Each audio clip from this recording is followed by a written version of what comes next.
अपने हाथों को हिलाओ, थैंक यू जीसस। हिलाओ हिलाओ हिलाओ अपने हाथों को, थैंक यू जीसस बोलते ऊंची आवाज में।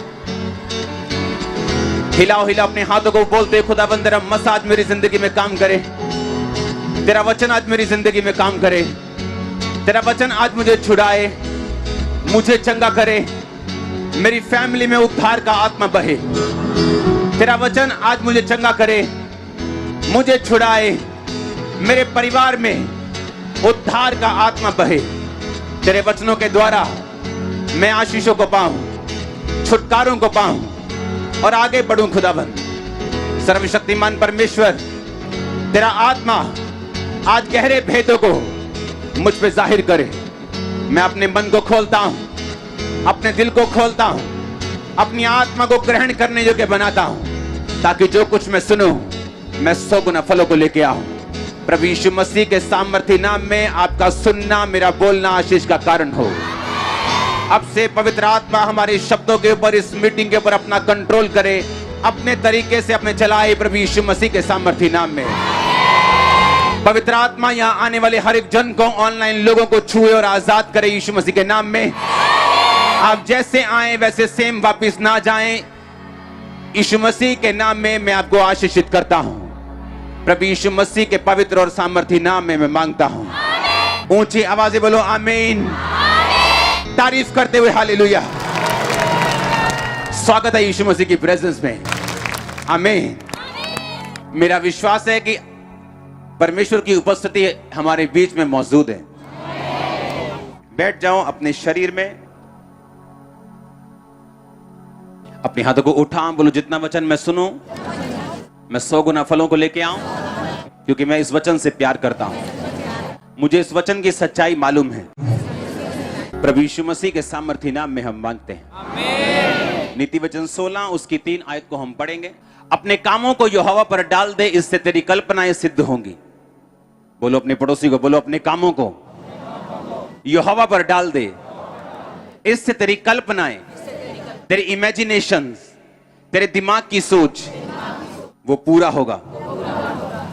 ऊंची आवाज से बोलो हालेलुया।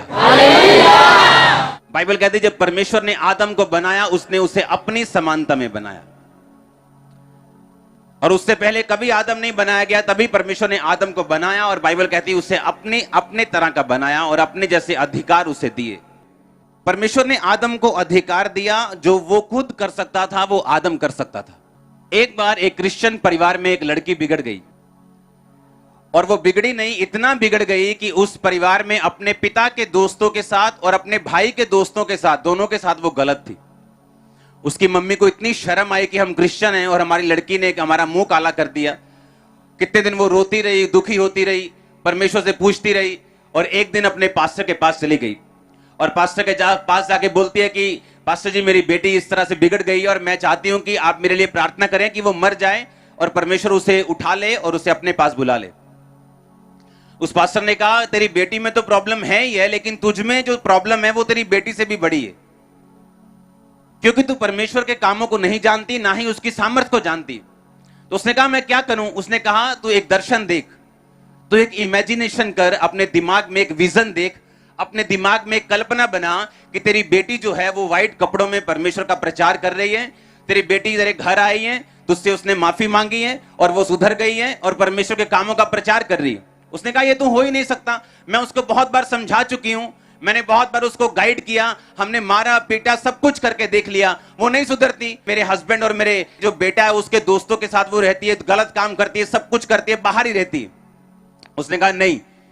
आप जानते जब मैंने लूत का वचन समझाया तो लोग कहते हमें पहली बार समझ आया कि वहां लिखा क्या है, क्योंकि हम जब लूत का वचन पढ़ते थे ये पढ़ते थे कि लूत अपने मन को पीड़ित करता था लोगों के पापों को देखकर, तो लोगों को यह लगता था कि लूत राइट साइड पर है, सही साइड पर है। लेकिन जब मैंने उन्हें समझाया कि लूत सही साइड नहीं था, वो अपने मन को पीड़ित तो करता था लेकिन स्टेप कोई नहीं लेता था। मन को पीड़ित रखता था लेकिन रहता वही सदोम में ही था, हाँ या ना? लेकिन उसने स्टेप नहीं लिया, उसके कारण उसका परिवार खत्म हुआ, उसकी वाइफ खत्म हुई, उसके बच्चे खत्म हुए, उसके बच्चों से जो पाप की संतान पैदा हुई उसकी लड़कियों से, मोआब और अम्मोनी, बाइबल कहती परमेश्वर ने सारी उम्र वंशों तक उनसे नफरत की। लेकिन बाइबल तो कहती है वो अपने सच्चे मन को पीड़ित करता था, लेकिन पीड़ित तो करता था लेकिन स्टेप कोई लेता नहीं था, वहां से निकलता नहीं था। अपने बच्चों के ऊपर उसने छड़ी नहीं चलाई, अपनी वाइफ को समझाया नहीं, लेकिन बस पीड़ित रहता था मन में, किया कुछ नहीं।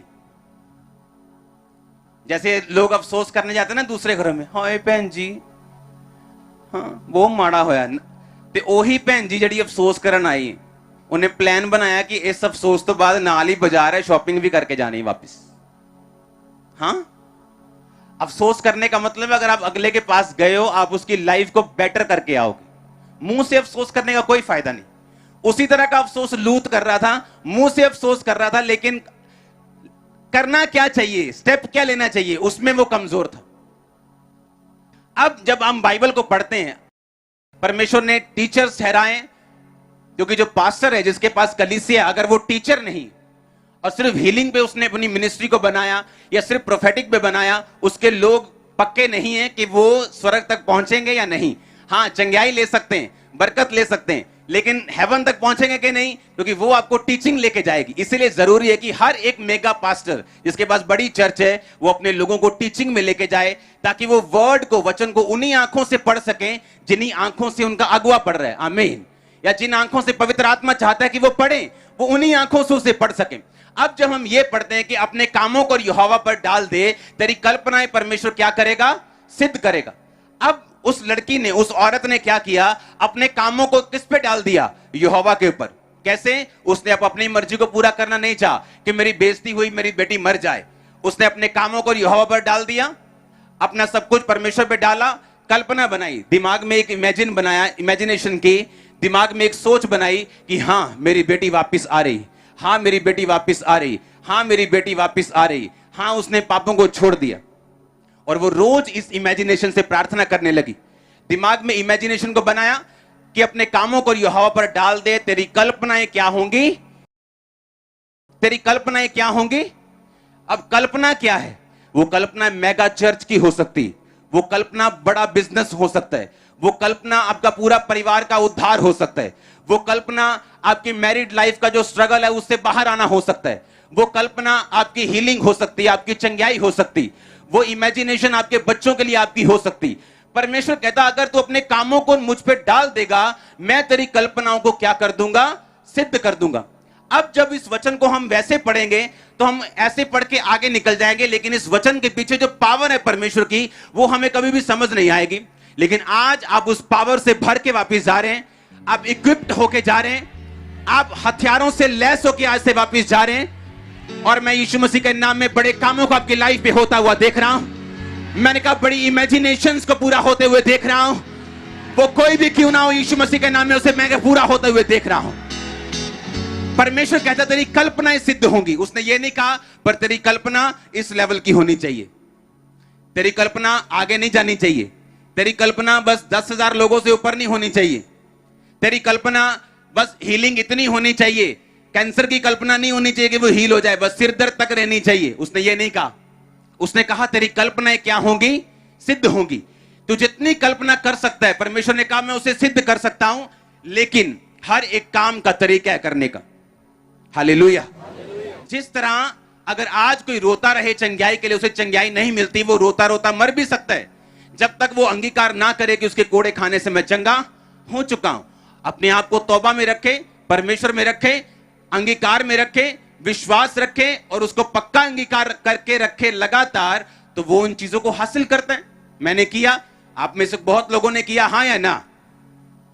इसी तरह से ये वचन भी अपने आप पूरा नहीं होता जब तक आप इस वचन को पूरा करने के लिए स्टेप्स नहीं लेते अपनी लाइफ में। हालेलुया। फिर से पढ़ेंगे, अपने कामों को यहोवा पर डाल दे, तेरी कल्पनाएं सिद्ध होंगी। इस दुनिया में 3 आत्माएं हैं, एक पवित्र आत्मा, दूसरा इंसान का आत्मा, तीसरा शैतान का आत्मा। ये पावर, ये इमेजिनेशन, उत्पत्ति वाली हम वचन को पढ़ेंगे, 30 बाप वाले वचन को। लाबान ने उससे कहा यदि तेरी दृष्टि में मैंने अनुग्रह पाया है तो यहीं रह जा, क्योंकि मैंने अनुभव से जान लिया कि यहोवा ने तेरे कारण से मुझे आशीष दी है। फिर उसने कहा तू ठीक बता कि मैं तुझको क्या दूं और मैं उसे तुझे दूंगा। उसने कहा तू जानता है कि मैंने तेरी सेवा कैसे की है और तेरे पशु मेरे पास किस प्रकार से रहे, मेरे आने से पहले वो कितने थे अब कितने हो गए। यहोवा ने मेरे आने पर तुझे आशीष दी है, पर मैं अपने घर का काम कब करने पाऊंगा। फिर उसने कहा मैं तुझे क्या दूं। याकूब ने कहा तो मुझे कुछ ना दे, मेरे लिए एक काम कर, फिर मैं तेरी भेड़ बकरियों को चराऊंगा और उनकी रक्षा करूंगा। मैं आज तेरी सब भेड़ बकरियों के बीच होकर निकलूंगा। जो भेड़ या बकरी चित्ती वाली और चित कबरी हो, और जो भेड़ काली हो, जो बकरी चित कबरी और चित्ती वाली हो, उन्हें मैं अलग कर रखूंगा और वे मेरी मजदूरी की ठहरेंगी। जब आगे को मेरी मजदूरी की चर्चा तेरे सामने चले, तब धर्म की यह साक्षी होगी, अर्थात बकरियों में से जो कोई चित्ती वाली या चित कबरी हो, या भेड़ों में से जो कोई काली ना हो और मेरे पास मिले तो वो चोरी की होगी। तब लाबान ने कहा तेरे कहने के अनुसार हो। तब उसने उसी दिन धारी वाले और चित कबरे बकरों और चित्ती वाली और चित कबरी बकरियों को, अर्थात जो कुछ उनमें उजलापन था, उनको और सब काली भेड़ों को अलग करके अपने पुत्रों के हाथ में सौंप दिया। और उसने अपने और याकूब के बीच में 3 दिन के मार्ग का अंतर ठहराया, और याकूब लाबान की भेड़ बकरियों को चराने लगा। तब याकूब ने चिनार, बादाम और अमोन वृक्ष की हरी हरी छड़ियां लेकर उन्हें कहीं कहीं से छील कर धारीदार बना दिया, ऐसे कि उन छड़ियों की सफेदी दिखाई देने लगी। तब छीली हुई छड़ियों को भेड़ बकरियों के सामने उनके पीने के पानी के कठोतों के में खड़ा किया, और जब वो पानी पीने के लिए वहां गई तब वहां गाभिन हो गई।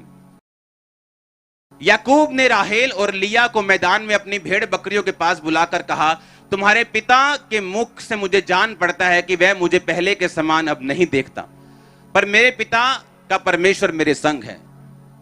जब मूसा इस्राएलियों को छुड़ाने के लिए गया तो वहां पर जो जादूगर थे उन्होंने अपनी सांप को क्या बना दिया था? क्या वो फेक था? क्या वो सांप नकली था कि असली था?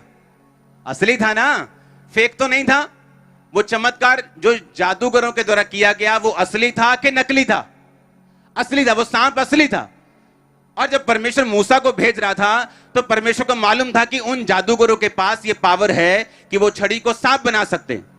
तो परमेश्वर ने मूसा को कहा उनके पास पावर है, लेकिन मैं भी तुझे पावर देके भेजता हूं, तू जो सांप बनाएगा वो उनके सांप को क्या कर लेगा? खा जाएगा। एक बात याद रखो, इस दुनिया में हीलिंग सिर्फ चर्चिस में नहीं होती, शैतानी जगहों पर भी होती। अगर आपको ना मालूम हो तो मैं आपको बता सकता हूं, क्योंकि जो लोग इमेजिनेशन की पावर को समझते हैं, याद रखो जब परमेश्वर ने आदम को बनाया उसे कहा फ्रूटफुल हो, बच्चे जन, हां या ना। अगर वो आदम परमेश्वर से हट जाए तो क्या उसके बच्चे होते हैं कि नहीं होते? होते हैं। तभी तो दुनिया की आबादी बढ़ रही है। अगर कोई क्रिश्चियन नहीं है तो बच्चे उन्हें बंद हो जाते हैं क्या? क्यों? क्योंकि परमेश्वर ने आदम के लिए ये रूल ठहराया और उसको इस सिस्टम में डाल दिया। अब ध्यान से समझना, चाहे वो मसीह से हट जाए लेकिन बच्चे तब भी दुनिया के बच्चे हो रहे हैं कि नहीं हो रहे? जब परमेश्वर ने आदम को बनाया, बाइबल कहती उसने आदम को अपनी ही समानता में, यानी जब परमेश्वर आदम को बना रहा था उसने ये नहीं सोचा कि मैं इसको कम बनाऊंगा, उसने कहा मैं इसको अपने जैसा बनाऊंगा। बाइबल कहती इस जगत की नींव को, आप जानते हैं धरती के नीचे पानी है कि नहीं? कोई 1000 फुट पे है, पंजाब में 100 फुट पे, 150 फुट पे है, लेकिन धरती के नीचे पानी। परमेश्वर ने पानी के ऊपर धरती की नींव को स्थिर किया। और कैसे किया? बाइबल कहती परमेश्वर ने कहा बुद्धि से ही तूने धरती की नींव डाली, और समझ के द्वारा उसको क्या किया? स्थिर किया। बुद्धि, यानी जब परमेश्वर ने धरती की नींव डाली तो सबसे पहले उसने अपने दिमाग में उसे इमेजिन किया, और जब परमेश्वर ने इमेजिन किया अपनी बुद्धि से, तो परमेश्वर ने अपने इमेजिनेशन के ऊपर अपने वर्ड को भेजा, आकाश बन जाए, पृथ्वी बन जाए। तो बाइबल कहती है वो वैसा ही हो गया। अब जब परमेश्वर ने आदम को बनाया, अब परमेश्वर ने वही अधिकार सेम आदम के अंदर डाले हुए हैं। जब, सुनो मेरी बात, हम जब सॉन्ग गाते हैं, हां मसे का सॉन्ग गाते हैं, आपको सामर्थ फील होती है कि नहीं होती? हमें दिल करता ताली बजाऊं जोर से, है ना? करता है कि नहीं? किसी का दिल करता मैं नाचूं, किसी का दिल करता है मैं जोर से हालेलुया, करता है कि नहीं करता? वही सेम सॉन्ग अगर आप शैतानी लगा दें, हां, वो डांस करने का दिल करता है कि नहीं करता? क्यों? क्योंकि वो भी एक पावर है। लेकिन वो पावर किसकी है? शैतान की। और ये पावर किसकी है? आज लोग अगर आप देखें जापान में, चाइना में, तो ऐसी उनके पास तरीके हैं जिससे वो आदमियों को हील करते हैं अपनी इमेजिनेशन से। पर वो आत्मा उद्धार का आत्मा नहीं, और वो लिमिटेड है। मूसा जिन जादूगरों के साथ उसका सामना हुआ, वो सांप बना सकते थे, अच्छा उसके बाद अपना हाथ ऐसा कर सकते थे, उसके बाद थोड़े बहुत मिरेकल कर सकते थे। लेकिन मूसा बड़े के बाद बड़ा चमत्कार करता गया, उन्होंने हाथ खड़े कर दिए, कहते इसके बाद कुछ नहीं हो सकता। हाँ या ना? सुनो मेरी बात, कहीं आप देशों में चले जाओ, इमेजिनेशन से कहते भाई ये इमेजिन करना, आप इस तरह से ध्यान करेंगे और आपको चंगाई मिल जाएगी। करते कि नहीं करते? और वो रियल है, क्योंकि उनको ये रूल मालूम है कि अपनी इमेजिनेशंस को एक्टिवेट करके हम मटेरियल वर्ल्ड के ऊपर, दुनियावी वर्ल्ड के ऊपर हम कब्जा कर सकते हैं। उन्होंने कहा अपनी सोच के ऊपर कब्जा करके हम अपने दुनियावी, जो दुनिया की चीजें हैं, उन पर कब्जा कर सकते हैं। और इसीलिए वो ध्यान करवाते हैं, बोलते ध्यान करो, और लोग हील भी होते। लोग बोलते हैं कि मैं वहां पे गया, उन्होंने ध्यान करने के लिए बोला, ये किया और मैं हील हुआ। लेकिन वो एक लिमिटेड लेवल तक है। लेकिन जब यीशु मसीह आपको हील करता है, वो आपको सेव करता है, स्ट्रांग करता है, वंशों तक लेके जाता है।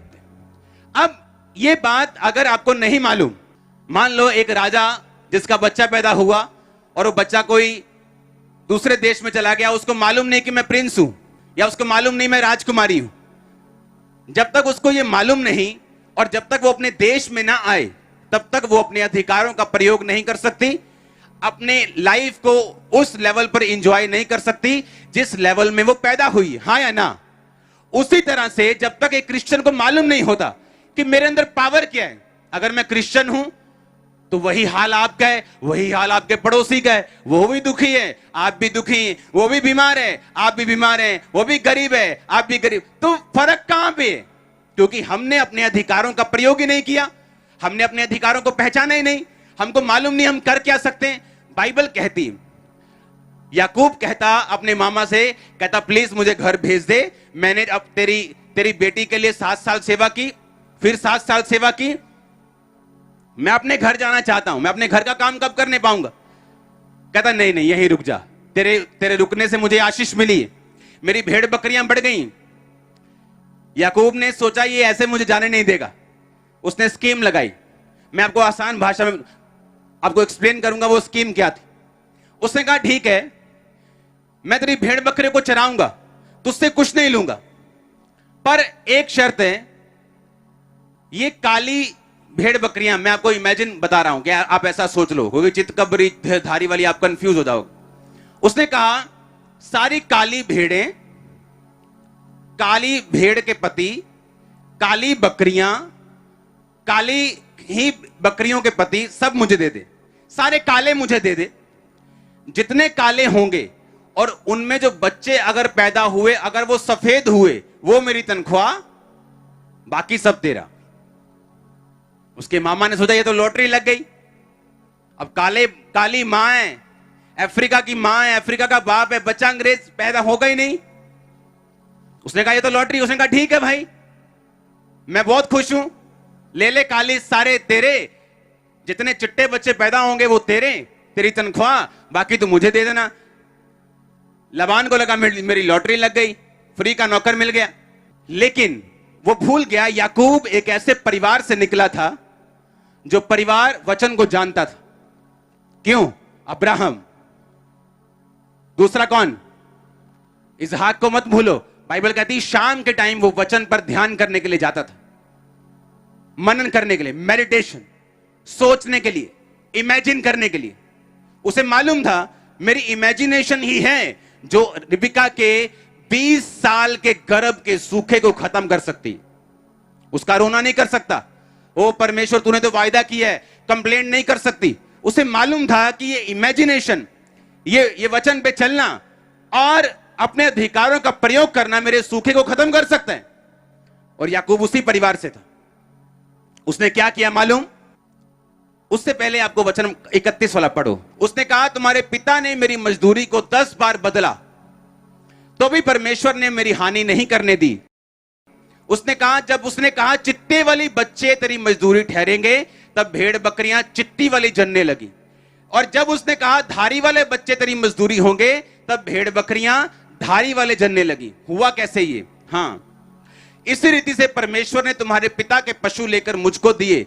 भेड़ बकरियों के गाभिन होने के समय मैंने स्वप्न में क्या देखा? वो अपनी पत्नी को एक्सप्लेन कर रहा है कि जब भेड़ बकरियां गर्भवती होती थी तो मैंने स्वप्न में क्या देखा। क्या देखा उसने?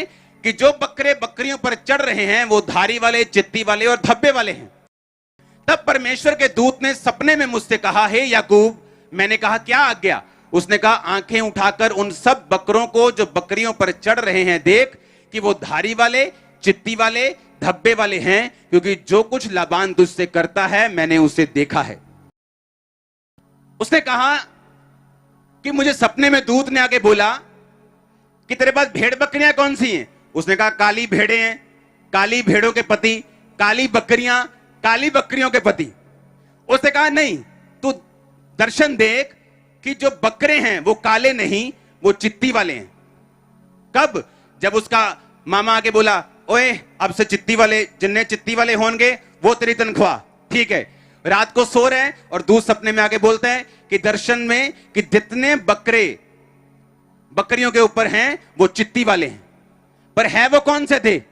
काले। पर दर्शन में क्या देख रहा है? वो कौन से हैं? और जब सुबह उठता था और 2 महीने 3 महीने बाद जो बच्चे पैदा होते थे वो चित्ती वाले होते थे। सुनो मेरी बात, लाबान आता था, लाबान क्या हुआ? अरे चित्ती वाले कैसे पैदा हो गए? नहीं नहीं नहीं, ये कोई डीएनए में गड़बड़ हो गई है। अब चित्ती वाले नहीं, अब जितने धारी वाले होंगे वो तेरी तनख्वाह है। वो जैसे ही सपनों में सोया, दूत आया, बोला अब तू देख दर्शन में कि जितने बकरे चढ़ रहे हैं वो धारी वाले हैं। 2 महीने बाद धारी, 3 महीने बाद धारी वाले बच्चे पैदा हो रहे हैं। उसका मामा आके फिर देख रहा है ये क्या हो रहा है, अब धारी वाले कैसे हो रहे हैं? नहीं, ये कुछ अब की बार कुछ लोचा हो गया, केमिकल लोचा। हाँ, अब जितने डॉट वाले बच्चे होंगे वो तेरे होंगे। और कितना कहता 10 बार उसने मेरी मजदूरी को बदला, 10 बार मैंने दर्शन देखा और वही बच्चे पैदा किए जो मुझे चाहिए थे। इमेजिनेशन। अगर शैतान के दूत, अगर शैतान के लोग इमेजिनेशन करके कुछ लेवल की हीलिंग दे सकते हैं, जादू कर सकते हैं, टोना कर सकते हैं, छड़ी को सांप बना सकते हैं, आप जिसके पास पवित्र आत्मा है वो सोचो आप क्या नहीं कर सकते। सुनो, हमारी इमेजिनेशन छोटी होने के कारण परमेश्वर हमारी जिंदगी में वो काम नहीं कर पाता जो वो सच में चाहता है कि हो, क्योंकि उसे डिस्कवर करना, उसे खोजना ये परमेश्वर का काम नहीं, ये आपका काम है। अगर आप अपने आप को कम समझोगे क्योंकि आप फलानी जाति से हो, मैं तो छोटा हूं जी, मैं तो बहुत गरीब हूं जी, मेरा तो गोत्र बड़ा छोटा है जी, अगर आप इसी तरह सोचते रहेंगे आप कभी बड़े काम नहीं कर सकते। क्योंकि परमेश्वर ने जब आपको बनाया उसने कोई जाति नहीं बनाई, कोई गोत्र, कोई कास्ट नहीं बनाई, उसने आपको बनाया। अब मत सोचो यहां लाखों लोग, हजारों लोग बैठे हैं, दुनिया में लाखों लोग, आप ये सोचो परमेश्वर ने सिर्फ आपको बनाया और अपने जैसा बनाया, और आप वही कर सकते हो जो परमेश्वर कर सकते हैं। जितने चर्च की ग्रोथ आप देखते हो ये सब मेरे इमेजिनेशन में थी। जो आप बनता हुआ देख रहे हो ये इमेजिनेशन में था। बाइबल कहती जब वो सपने में देख लेता था तो सुबह उठ के क्या करता था? कुछ छड़ियां लेता था, उन्हें बीच से अगर धारी वाले बच्चे चाहिए तो छड़ियों को छीलता था, ऐसे छील देता था, ऐसे छील देता था, और इन्हें धारी वाला बना के इन छड़ियों को बकरियों के सामने रखता था। जब वो उसे देखकर पानी पीती थी वही बच्चे पैदा करती थी। इमेजिन करो आप। और हर बार जब उसकी मजदूरी बदली जाती थी, हर बार उस मजदूरी को वो अपने फायदे में बदल लेता था। अगर हम अपने परमेश्वर को छोटा समझेंगे वो छोटा है, गरीब समझेंगे वो गरीब है, सर्वशक्तिमान समझेंगे वो सर्वशक्तिमान है, सब कुछ कर सकता है तो सब कुछ कर सकता है, थोड़ा कर सकता है तो थोड़ा कर सकता है। जैसा आप उसे समझेंगे वो वैसा आपकी लाइफ में काम करेगा। अपने कामों को यहोवा पर डाल दे, तेरी कल्पनाएं, तेरी इमेजिनेशन। अब वो लेडी कल्पना बना के बैठी कि मेरी बेटी आ रही, मेरी बेटी आ रही, मेरी बेटी आ रही, मेरी बेटी आ रही है, तौबा कर ली। रोज शाम को प्रार्थना करते वक्त जब बैठती थी तो एक्सपेक्ट करती थी कि किसी दिन मेरे दरवाजे पे ठक ठक होगी, किसी दिन मेरे दरवाजे पे नॉक नॉक होगा। और एक दिन सच में नॉक हुआ। दरवाजा खोला, उसकी बेटी सामने खड़ी थी। जब सामने खड़ी तो उसे, उसकी बेटी के दिल में जो था कि सुसाइड करने वो जा रही थी। उसकी मां पीछे इमेजिनेशन में थी कि मेरी बेटी को परमेश्वर बदल रहा है, और वो थैंक्स कर रही थी, प्रार्थना कर रही थी। और उसने कहा मेरा दिल ऐसा मुझे हुआ कि मरने से पहले मुझे गिल्टी फील हुआ बहुत कि मैंने गलत काम किया और मैं सुसाइड करने जा रही थी, लेकिन मुझे ऐसा लगा कि मैं एक बार अपनी मां से मिल लूं। तो उसके दिल में था कि अगर मैं अपनी मां से मिलूं तो वो बहुत गुस्से वाली है, पता नहीं मुझे स्वीकार नहीं करेगी, अगर वो नहीं करेगी वापिस आ जाऊंगी, सुसाइड कर लूंगी, लेकिन एक बार मैं ट्राई करना चाहती हूं। जैसे ही वो दरवाजे पे गई, उसे नहीं मालूम था उसकी मां बदल चुकी, उसकी मां का माइंड पास्टर ने चेंज कर दिया। जैसे ही उसने दरवाजा खोला, उसकी मां रो पड़ी, उसे गले से लगाया, वो भी रो पड़ी। और आज वो लड़की प्रचारक है, वो लड़की जो वेश्या थी प्रचारक है, आज प्रीचिंग करती पूरी दुनिया में। हालेलुया। अपने कामों को यहोवा पर डाल दे, तेरी कल्पनाएं सिद्ध होंगी। आप कुछ भी कर सकते हैं अपने, अगर आप इस अधिकार को समझें कि जब परमेश्वर ने आदम को बनाया उसने अपने जैसा बनाया। अगर आज परमेश्वर आदम से हटता भी है, अगर आज आदम प्रभु से दूर हो जाए, आदम तब भी किसी लेवल तक यह चमत्कार कर सकता है। आपको मालूम, शैतान की आत्मा के द्वारा, क्योंकि same imagination, same rule devil kingdom में भी, क्योंकि शैतान कॉपी करने वाला है। मूसा सांप बनाया, कहते हमने भी सांप बनाया, क्योंकि शैतान भी स्पिरिचुअल जो रूल्स है वो उन्हें जानता है, समझता है। इसलिए वो डेविलिश म्यूजिक तैयार करता है, डेविलिश जगहों को तैयार करता है, उसे मालूम है स्पिरिचुअल रूल्स क्या हैं। और आज जब आदम इंसान प्रभु से हट जाए किसी लेवल तक, इसी रूल्स के जरिए वो काम कर सकता है, पर उसे यह बात मालूम होनी चाहिए कि उद्धार सिर्फ एक ही नाम के नीचे, उस नाम को बुलाओ ऊंची आवाज में, कौन सा है? बोलो यीशु, ऊंची आवाज में बोलो यीशु। हालेलुया। जोर से हालेलुया बोलो एक बार, जोर से। अगर आप समझ जाएं आपकी इमेजिनेशन पावर कितनी, आप रोना बंद कर देंगे कि अभी आप कहां पे, सिचुएशन क्या है, बीमारी क्या है, क्या दिक्कत है। अगर आप उस पावर को समझ जाएं जो परमेश्वर ने आपको दी है। इमेजिन करो अगर शैतानी लोग इस पावर से एक लेवल तक काम कर सकते हैं, आप सोचो किस लेवल तक जा सकते हैं, जबकि परमेश्वर का आत्मा आपके पास है। अब इंसान की आत्मा को चॉइस करने की, वो शैतान की आत्मा के साथ काम करना चाहता है या वो परमेश्वर की आत्मा के साथ काम करना चाहता है।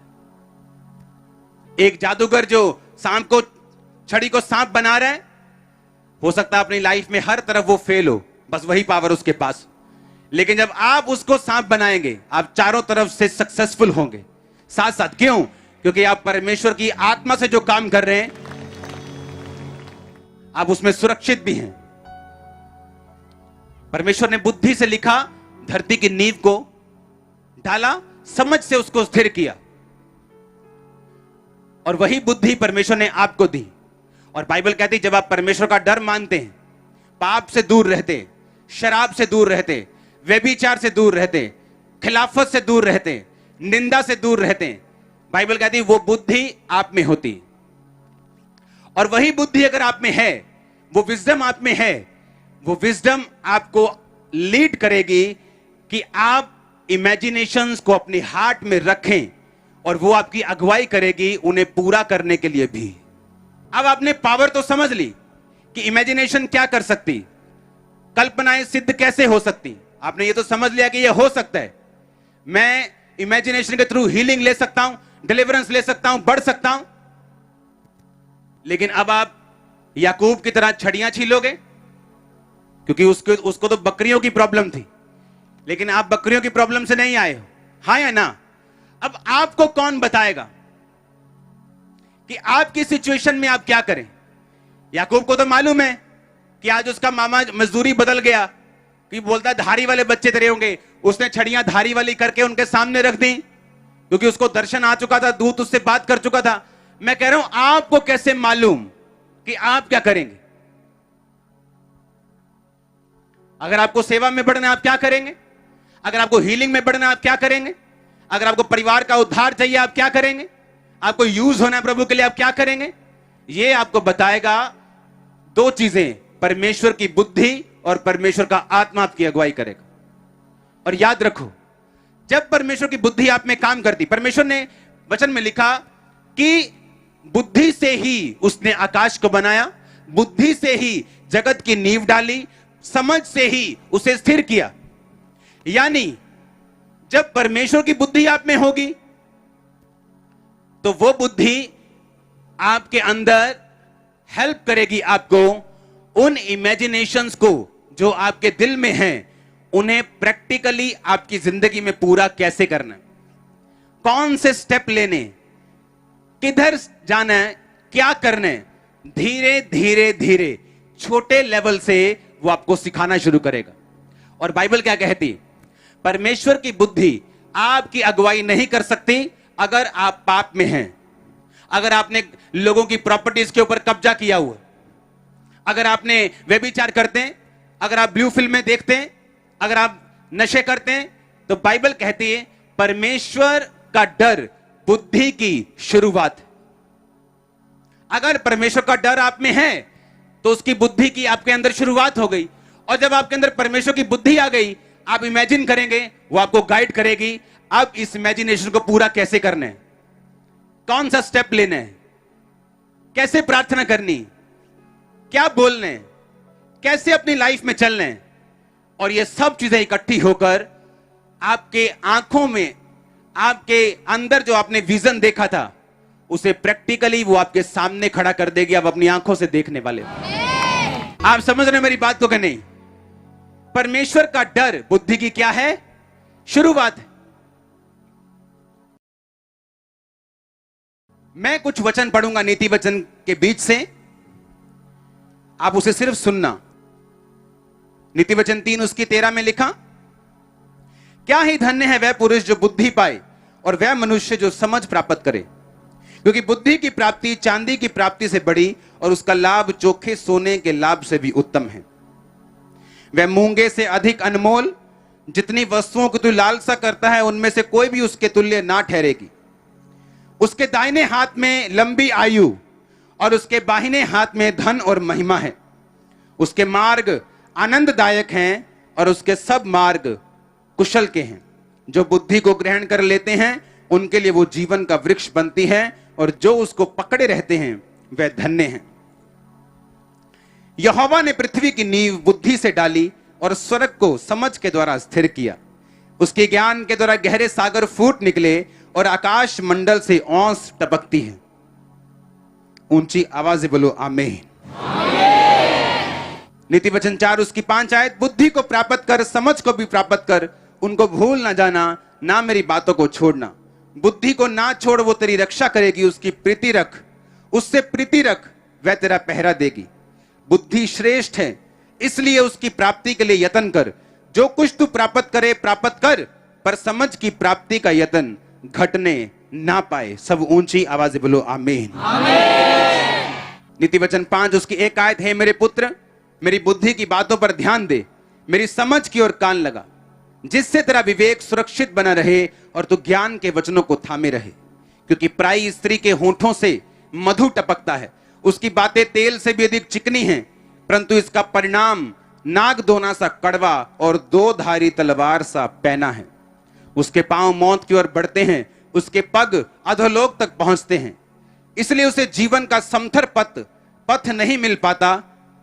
बाइबल कहती है उसका रास्ता कभी भी प्लेन नहीं हो पाता। जो लोग पराई स्त्रियों पर की तरफ जाते हैं, उनके चाल चलन में चंचलता है, परंतु वह उसे आप नहीं जानती।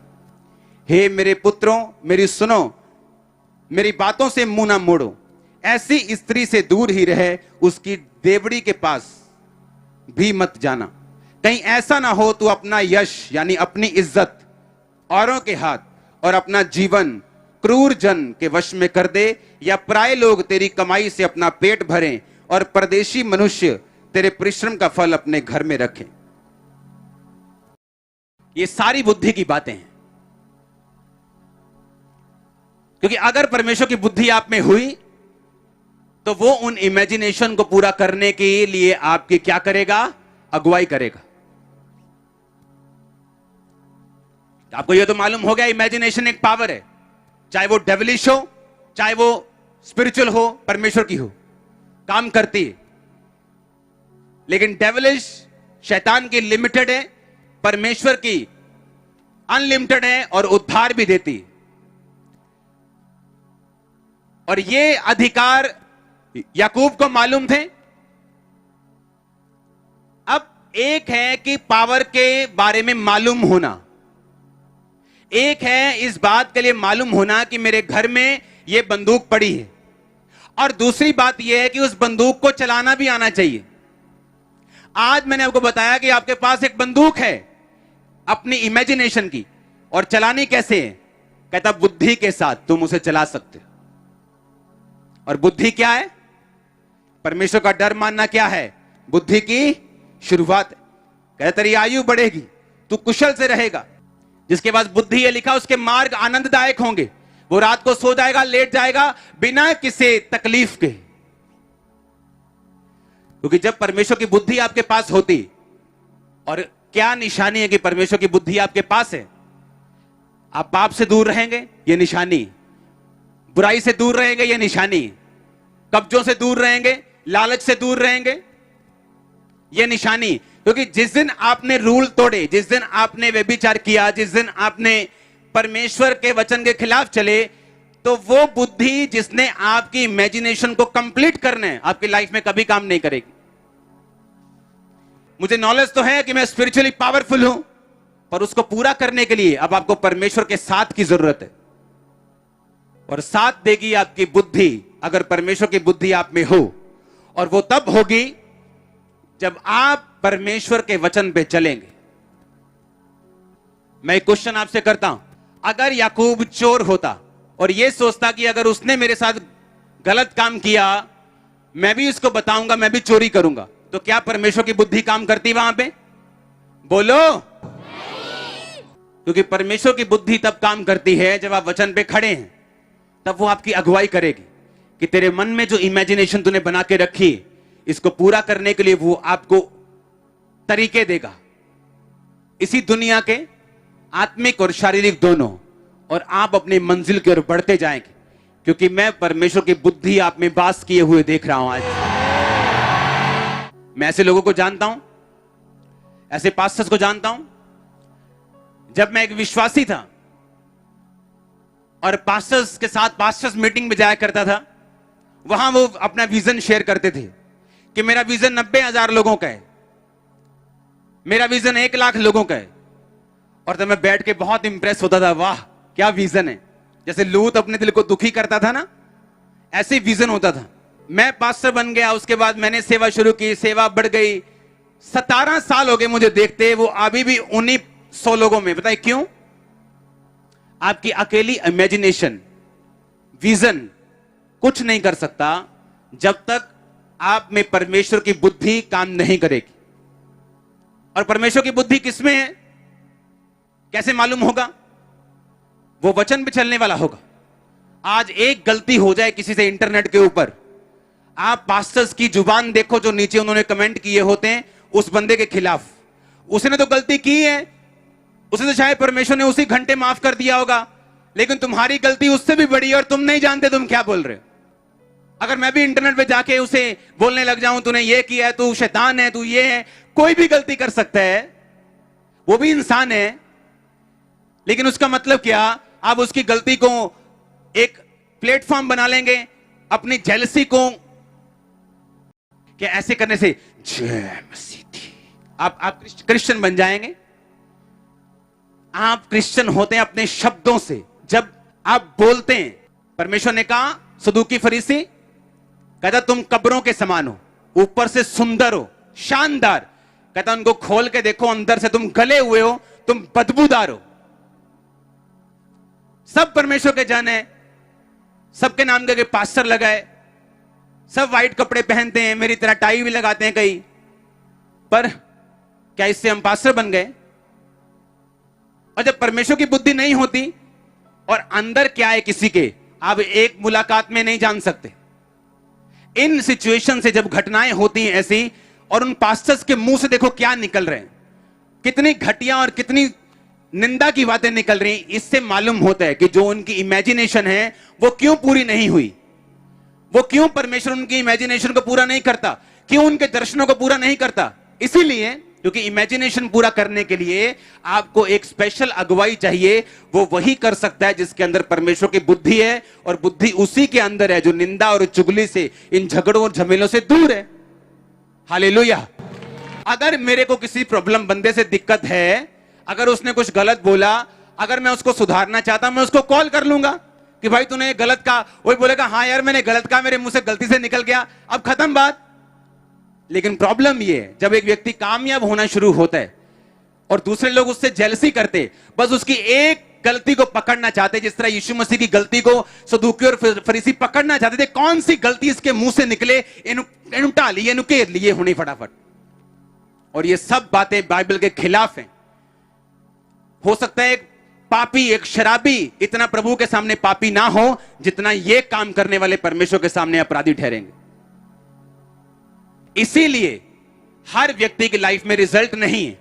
हर व्यक्ति इमेजिनेशन कर सकता है, अगर जिसको मालूम है कि इसमें पावर है, मेरी कल्पनाओं में पावर है, लेकिन उसको पूरा करने के लिए अगले स्टेप्स की जरूरत है। God bless you all. आमीन। ऊंचा आशीष आपकी चर्च। हमारे YouTube चैनल को सब्सक्राइब करें ताकि आप परमेश्वर के गहरे वेदों को जान सकें कि कैसे आप परमेश्वर में बढ़ सकते हैं, कैसे आप दुष्ट आत्माओं से, नशों से, बीमारियों से और वंशों के श्रापों से आजाद हो सकते हैं।